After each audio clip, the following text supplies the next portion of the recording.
Welcome to A Celtic State of Mind. I'm Paul John Dykes, and tonight we continue with our daily podcast. This is number 28 over the last 28 days of isolation, and we will continue to produce daily podcasts as we move out of the post-coronavirus period and thereafter. So I hope you are enjoying the A Celtic State of Mind content. We have had many featured podcasts, including Kevin Graham's Scream of Celica, where he looks at one of his favourite albums and relates that to what Celtic were doing at that period of time. Last night we launched Paul Lamb's Match Worn Jersey podcast, and we also have Alan Morrison with Celtic by Numbers, as well as Colin Watt doing his Cult Heroes. As well as that, we continue with our interviews, our big interviews with people such as Professor Willie Maley, who spoke passionately about his father fighting for the International Brigade during the 1930s Spanish Civil War against Franco. We spoke to David Lowe, who gave us his take on the financial future of Scottish football following the coronavirus pandemic. And we also spoke to Professor Phil Scraton in the lead-up to the 31st anniversary of the Hillsborough disaster, a man who done as much work as anyone in uncovering the truth regarding Hillsborough and the subsequent cover-up. If you haven't listened to any of the interviews, give them a listen back. We've also got historical content such as the multi-part Neely Mockin story, which includes quite a few interesting interviews from the archive. This evening, I will give to you an interview that Kevin Graham did with two of our Dutch friends from Feyenoord, from Rotterdam, Steven Burger and Maarten van Holstein, who came over from Feyenoord to talk to Kevin about their roles as SLOs. Feyenoord have 6 against Celtic's 1, and Kevin speaks to them about Feyenoord football culture, ultras, flares, stadium bans, the role of the Dutch SLOs, not treating fans like criminals, and how city centres are closed down for football fans on Matchday. It's an interesting interview, so please enjoy Kevin Graham speaking to two Dutchmen with a Feyenoord state of mind. Maarten and Stephen, welcome to A Celtic State of Mind. How are you? Yeah, fine. Yeah. First question we always ask. You two are Feyenoord supporters liaison officers, so obviously you're Feyenoord fans. Yeah. What's your favourite ever Feyenoord team? Favorite ever Feyenoord team? I really wouldn't know, because I haven't had much. I really don't watch the games. I walked in one time and I fell in love with the crowd and all the things happening in the surroundings. But I have only one player, that's Dirk Kuyt, who made us champions 2 years ago. So that's and he carried the whole team that year. So he could have gone on the pitch alone. He would still made it happen. So he's my team. Yeah, I think the Dirk Kuyt team when we were champions 2 years ago. I think that's my favorite team as well. How is Feyenoord this season? Like 5 to 6 games in, we knew that we weren't competing for the title, so it put a little damp on the atmosphere and everything turned a little bit negative in the stadium. Now we're competing for the everybody. We were like third and 12 points ahead on the number 4. So everybody thought, why should I come to the game, because we will stay third, nothing can happen. Then we lost like 5 games in a row and we went for 4th. So now we have something to play for, because the third is for us is Europa League. Europa League. Yeah, and you need your your games. Yeah, and we lost the first last year. We lost the first game, the first European game. We were out, so that hurt us. Oh yeah, that hurt us quite. Yeah, that hurt quite a lot. And there's a lot of talk about the new stadium, if it's going to happen or not, and that's also a big impact on the atmosphere lately. So yeah. So what's the plans for the new stadium? Is it out of town? Is it replacing the current stadium? It's near the Kuip, but a lot of the fans, the fanatic fans, or all the fans in general maybe, the Kuip is unique, our stadium. It's a unique stadium, and yes, it's old, and yes, maybe it's commercially not that attractive, but it's football. It breeds football. And when you go to a new stadium, a lot of people feel that they're all the same.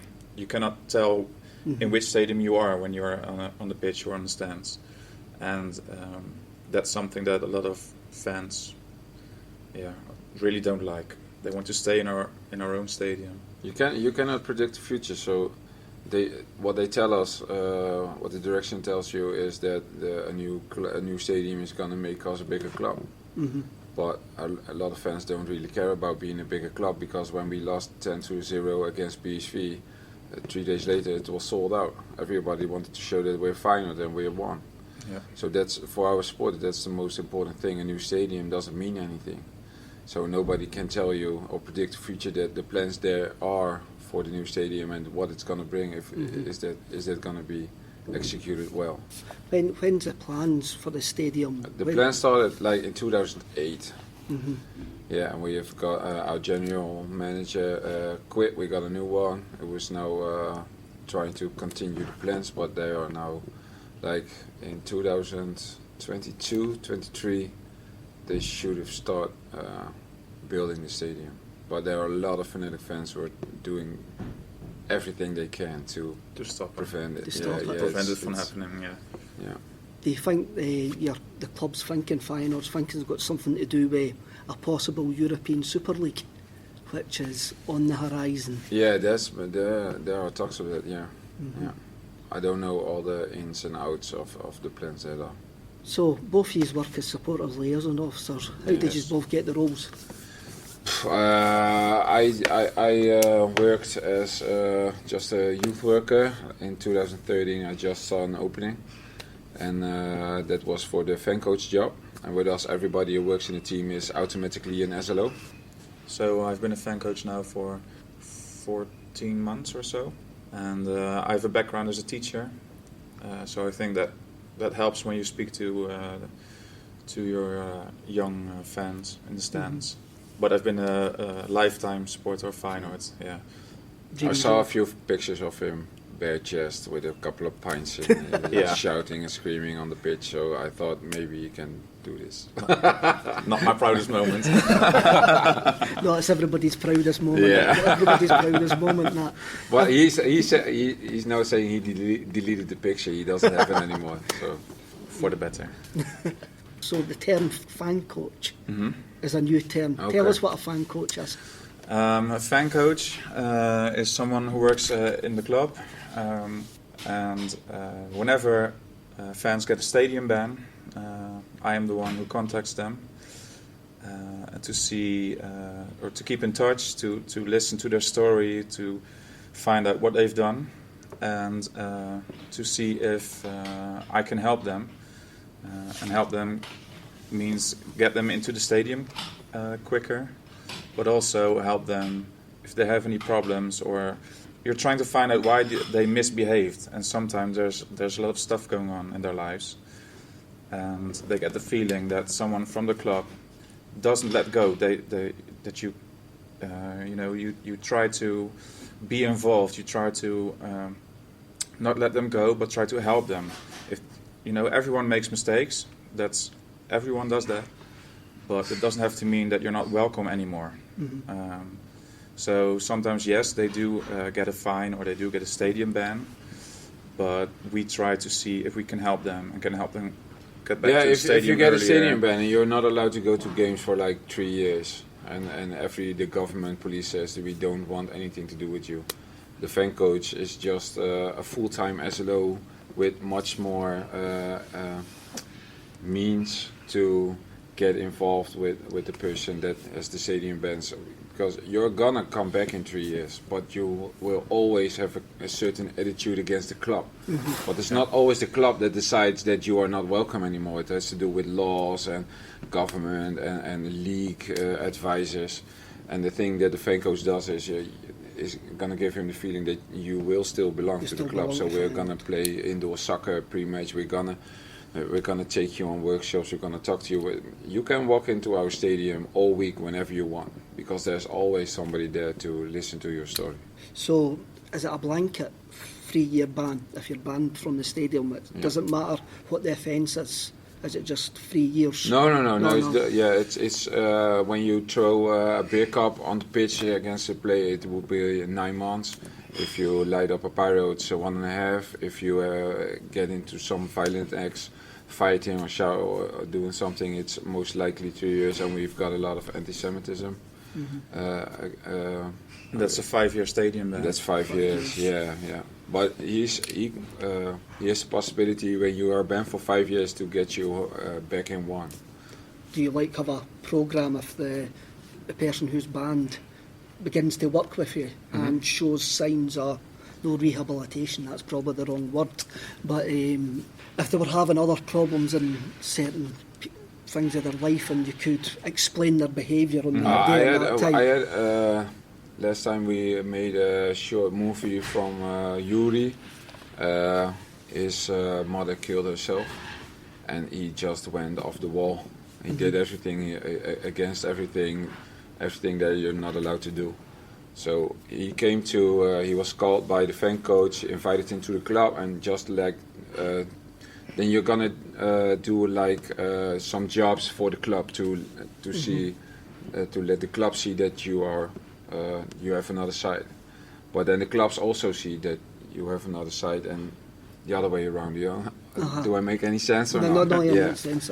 But after like 4 times, then you get a relationship with the guy, and he tells you what's happened, and then that's really the start of your connection, and then you try to get him involved in the club always. But there are. How long's the programme been going? It started in 2005. Yeah, it's been there a long time. Not always like we do it now, because it started real small, and we've built it up over the years. We only 2% of the guys we have in the project tend to do something again. Only 2%. So that's our success rate. 98% success rate. Yeah. It's great that you keep them involved in the club. So is there a certain age group that you work with, or is it all the way? Mostly 13, 23. Yeah. But anybody who connects with us, we will give you opportunity to do something, because we have you have like 50-year-old guys who took a pint too money and were walking on the road and were hauled on against a cup and shouted something and been taken away. They get 9 months, and then they need us also. But the connection is different, because a 50-year-old should know how to behave. How to behave. Everybody makes mistakes, and that's really the point we're making. Everybody needs a second chance. Everybody needs somebody that they're connected with, and you can connect with the club if they're there. Do you think what you're describing there, the punishments seem quite severe? Yeah. Do you think that affects behaviours? I think every punishment larger than 6 months doesn't have any effect anymore. So 5 years for shouting something you don't really understand that's nonsense. Because if the project you have, you can make a connection within 3 weeks if you do your job right, and if the club really shows that you belong with the club. So that's really for the people who would like to see sanctions and punishments being delivered, because they really don't understand what's going on within the football culture. I think that's the problem. There's in Scotland as well. They don't understand the football culture. They don't seem to. The work that what you've described there is doing good. Football can be a vehicle for good, rather than a vehicle for. I think football. Everybody always says football costs a lot. But a football club makes more money. You return much more. If you see within Feyenoord, we also have a foundation. There are like 22 people working every day in projects in the neighborhoods who needs it. A football club delivers much more to the community than its cost at putting coppers on the street. How many is in your SLO team? We have a team of 6. Yeah. We have 3 full-time SLOs. My main job is the fan coach project, so getting in touch with the youngsters, helping them and getting them back to the stadium. Maarten obviously is the manager, so a lot more responsibilities, and that's why all the grey hairs come from. Nice. And we have 3 Matchday SLOs. They only work on match days. who all had a stadium band. Yeah. We all had a stadium. Yeah. Wow. That's why the project just it works. Yeah. It's nonsense. JP is doing it alone. How can you? So with such a big club and all the fans, how can you be alone in this? We travel every game with 6. Yeah, in Germany, Borussia has 10 SLOs. Which everybody who enters the project, we get to know. The club gets to know him, and you go find him on the stands, and you get to know his friends. And if they're in a previous or in the next situation that they need help, you are there. The connection that you have with that guy is enough to prevent that situation. So you cannot do that alone. Since the project really works, our away games are still really fanatic, but a lot less violence. A lot more understanding. Yeah, More understanding. If you put more SLOs on an away game, you can leave your stewards at home. You don't need all that stewards standing up against the walls or prevent things from happening, because you have SLOs who have understanding with your fans. Was it a conscious decision, the free Matchday SLOs, to be? I want 20. Yeah, no. When I can continue showing that what it does with your fans and the understanding and knowing what's going on in the culture, you can translate that to the club. So I need more. These guys are now seeing what the project does and what an SLO is, and taking the step towards the club. These are our Matchday SLOs. Weren't always like people who could make a conversation or understand what the values of the club were. So now they taken the step and want to belong in your team. So that's massive. How long has Feyenoord had SLOs? Because JP's only been here three seasons, I think. No, maybe longer than that. In Scotland now, Supporters Direct Scotland got involved, and there's now 24 out of the 42 clubs have got SLOs. But the general feeling from a fan-going point of view is some of the clubs just give somebody who works in the club that title, and there's no. The gardener can be an SLO. There's not really any engagement, and when we look at Sweden, Norway, yourselves, we see right engagement with SLOs, and we see it works. And as you say, if you've got 6 SLOs going to an away game, that where the supporters know the guys' faces, know that they're fans as well, know that they're on their sides, but you have to back the club to a certain point. If these guys step out of line, you've got to be there and go, why? But it's all about communication, isn't it? It's all about talking. It's easier for us to step to someone and say, look, what you're doing right now, that's probably not the best idea. But it goes so far that, hey, look, there are cameras. Put on your hoodie and walk away, because otherwise you're gone. You know, they let themselves go sometimes, and I understand that, because we're Feyenoord and we suffer more than that we can share. That's our reality. So sometimes they just need somebody, a steward will see what you're doing and probably write down your name and go to your safety and security, say this guy done that. If I can prevent that, because I can have a conversation with the guy, you don't need to punish him, because if he wants to listen to me, I think you have already won as a club. Definitely. Because he's going home, he says, okay, they could have write me down, but the SLO just winked at the steward, they left it, he talked to me, and next time I will watch myself. Do you find the strict punishments help? Did they put fans off, or? I think the being strict puts fans off. I think you get a counter reaction. Same goes for the Pyro in Europe, and especially in the Netherlands. It's been a big issue, and it's fighting now. It's fighting now. It's really losing fights. So the Dutch SPFL, the KNVB, they started a fight that they cannot win.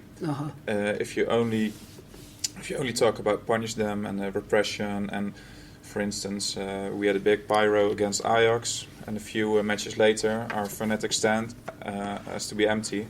1,200 supporters had to stay home. 1,200.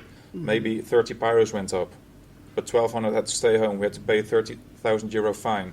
And the next game, it doesn't help. The fanatics, they light up fireworks outside of the stadium just to make a point. Like, we're still here. We're not. It's a losing fight. If you go in it like this, you're never gonna win.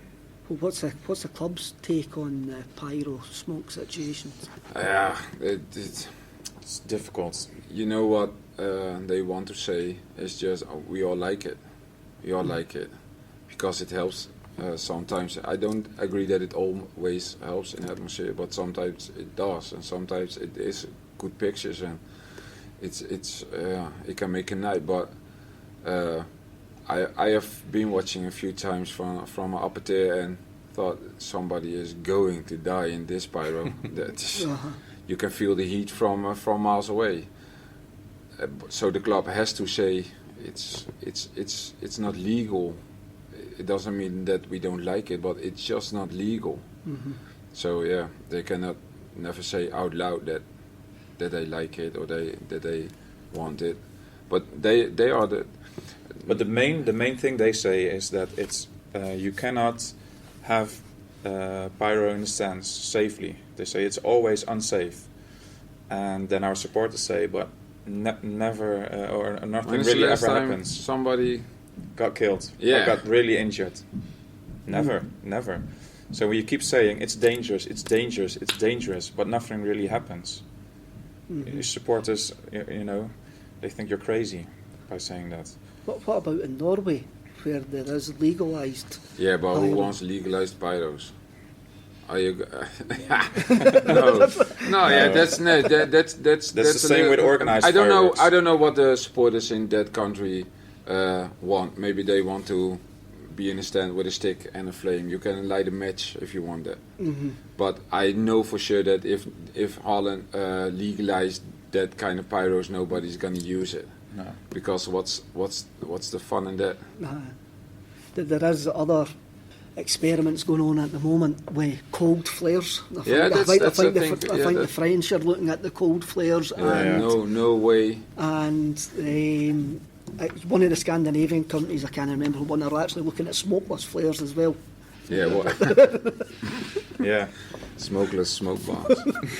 That's No, that really is, by when our fanatic fans light up pyro fireworks, it's that thing they want to show. We are Feyenoord, we don't care. This is our home, and that's not going to happen with legalized pyro. With a club organising it and health and safety. That's the same. When a club organises fireworks, then it's not that they don't set off any pyro themselves, because the organised fireworks, that's the club. That's our culture says that you don't take any drums and you don't take any microphones to your stadium, because every noise you have to make yourself. Mm-hmm. So and with pyros it's a little bit the same. If you organize it from the pitch or whatever, it just looks like it's made and not from the supporters itself. Mm-hmm. So for us, it's never gonna work to take a legalized anti-smoke to the stadium. Not gonna happen. I think it's better to just get in touch with your supporters and maybe find a way to regulate, or to at least meet in the middle, so to speak. But going at it the way they're doing it now, it's not going to work. Obviously Feyenoord have got a fanatical support like Celtic, travel in large numbers like Celtic. What's your week leading up to a match like? Do you meet with the police, the authorities? With the other clubs? With other clubs? We have every game we have a pre-meeting. So we our league provided cameras and screens. So we always have like 4 weeks in front. We have a meeting with their police and our police, their SLO, our SLO, and the safety, security, and ours. And we really make all the afspraak? The agreements. All the agreements you have to make, which way you travel, where you can stay or not, and then you all go to your own we will talk to the SLO from the other club to meet or do things, and the safety security do that also. Do you have to deal with, I don't understand the Dutch police system, do you have to deal with different cities? Have they got different police forces? Yeah, or, every city makes their own. And they all have some special of them football tougher some of them tougher than others to Yeah, deal yeah, with.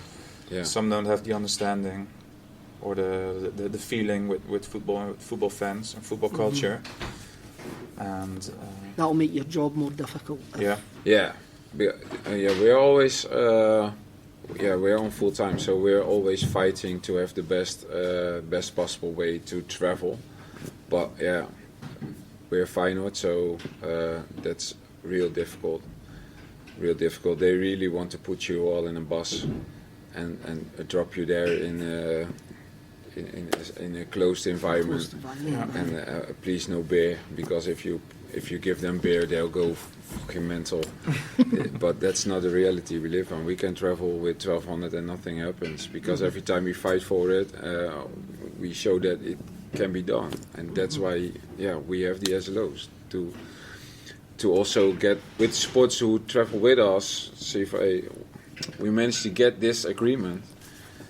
Please try. For instance, there's a club that's got promoted last year, and when we had the first meeting with them, they told us, okay, you can bring 800 supporters, but they all have to go by bus, and preferably start at Rotterdam, get in the bus, and in one line to the stadium. And we said no, that's not acceptable. So then we started talks, and now we managed to get 300 supporters by car, and the rest by bus. But only for the last 15 minutes by bus. You cannot enter the city center, you cannot travel by public transport. Just organized by car, 4 supporters in the car, so that you make sure that kind of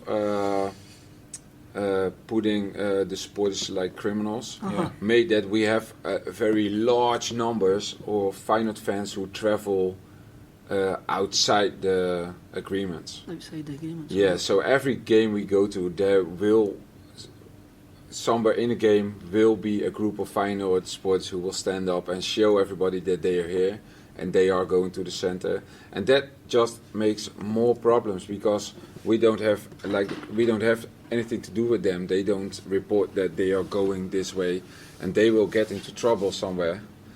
But yeah, they don't want this kind of They don't want the No, they call it they just want to travel and see a match. They don't want to be on a bus, to be in an away stand with a big fans in front of it, and not being able to drink some beers with your friends. I just find it terrible that you're not allowed in city centres. Oh, you're not. And the funny game is, with everybody that travels to Rotterdam can go into the city centre. Yeah. Everybody. We don't have. We will have open, the clubs open, you can probably walk around everywhere. We have a few clubs that are somewhat isolated into the stadium. They travel by train, enter the stadium, you don't have any connection with them, but they will probably can go to the city centre pre-match. Therefore, everybody who visits us can go, but we can go anywhere else. No, it's silly. I find that unbelievable. I travel on a supporters bus, a supporters coach. Celtic have got a very large culture of supporters coaches, and we can't have a beer on the coach. If we're travelling to away games, we'll get stopped with the police, and the police will come on and search the bus for beer. If the police come on with the wrong attitude, it can kick off. Sure. It can kick off. But if we know that these buses are going, we will try to the supporters get in SLO on the bus, and if the police have questions, then we say but there's no SLO in the bus. They will probably leave it alone. So that way you can also service your supporters. What's the fan culture like at Feyenoord then? Is it one ultra group, or is there a couple of ultra groups? Or? At the moment you have on our fanatic side, they don't want to call themselves ultra. That's a group of like 100 youngsters, and for the rest everybody is divided into the stadium. Right. We have got one side of the stadium that's more fanatic, the singing will begin there, but everywhere you go in the stadium you have groups, older hooligans or it's not exactly one point where I can say this is the side that they're more fanatic than others. It's throughout the whole stadium. But does that make it harder? Does that make it harder Yeah, to I control? think so. Or Yeah, like- a lot of clubs, they have one speaking point to go to if you want to get something arranged. For us, that's why I'm glad we have like six SLO who all have their own communities and friends and groups they talk to. That's decent. That's the way it should be. If somebody's got a point of contact. Yeah, we're all then really different, all six. Yeah. Why do you think your SLO setup works? Why do we think that it works? Well, I think there is a lot less violence, a lot less drug abuse and alcohol abuse.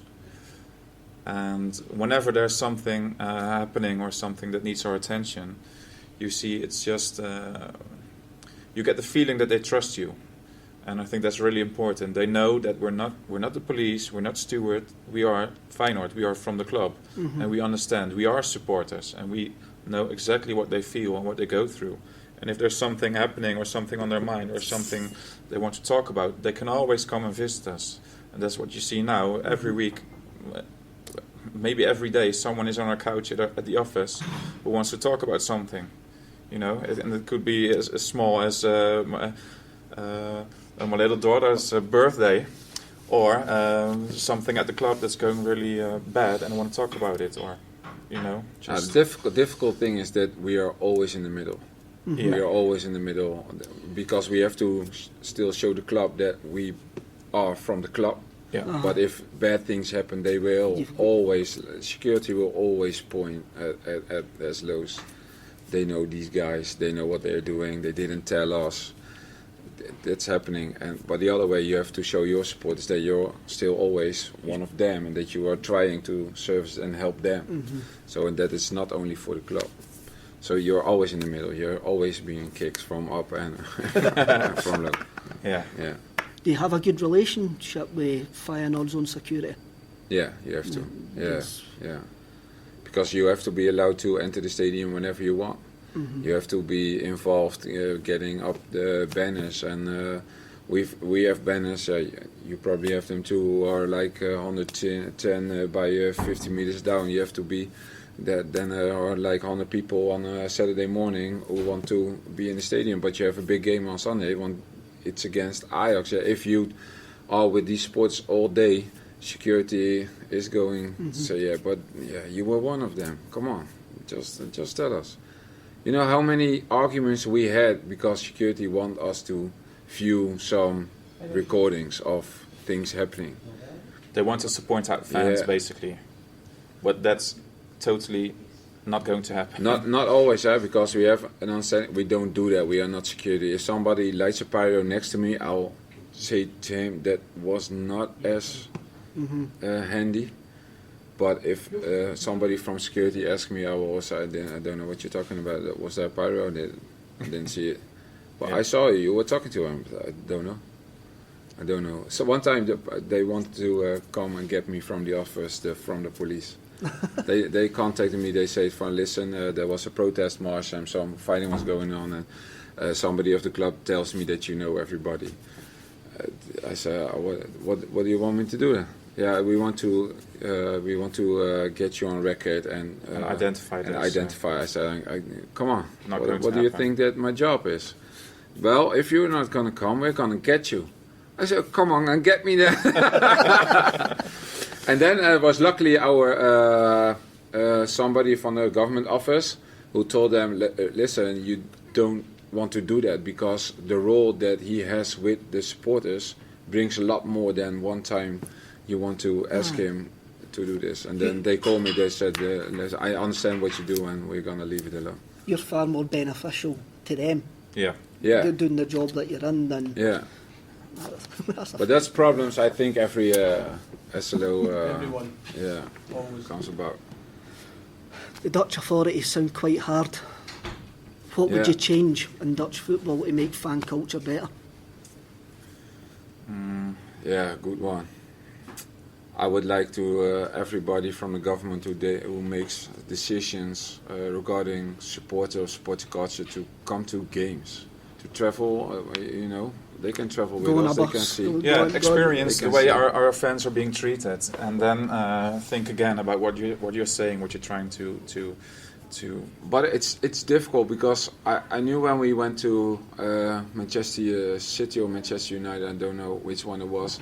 Our major from the city came to pre-match, and he walked around in the city, and everything was awesome. There were like 6,000 people partying, doing whatever, and he was watching from upper stand somewhere, just like 200 meters away.